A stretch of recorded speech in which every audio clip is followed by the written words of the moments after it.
All right, let's dive into adding some reverb to the end of your audio track in Premiere Pro. First, identify the part of your song where you want to add the reverb effect.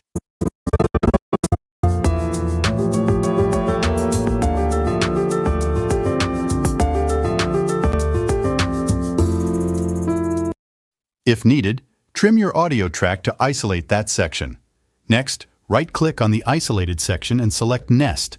Give it a name like Reverb for easy identification.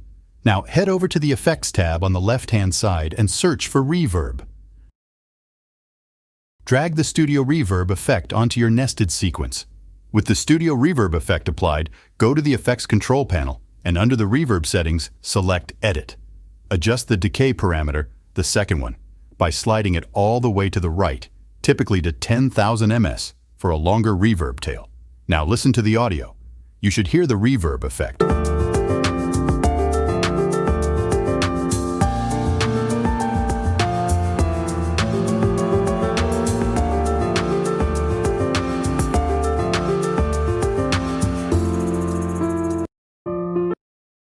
But it might cut off abruptly at the end. To fix this, double-click on the nested sequence to open it. Duplicate the audio track by copying and pasting it, then drag the duplicate to a new audio track underneath. Extend the duplicate audio track to match the length of your original audio track. Then, mute the duplicate track. Going back to your original sequence, you can now extend the end of your audio track as far as you want. Now when you play the track, the reverb effect will have more room to fade out naturally, giving it a smoother and more polished sound.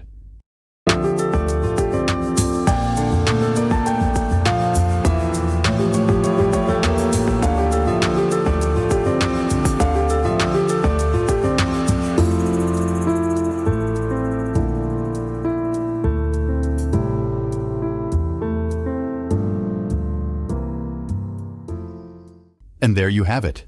That's how you add a reverb effect to the end of your audio track in Premiere Pro. If you found this tutorial helpful, please consider giving it a thumbs up and subscribing for more easy Adobe Premiere tips. Thanks for watching.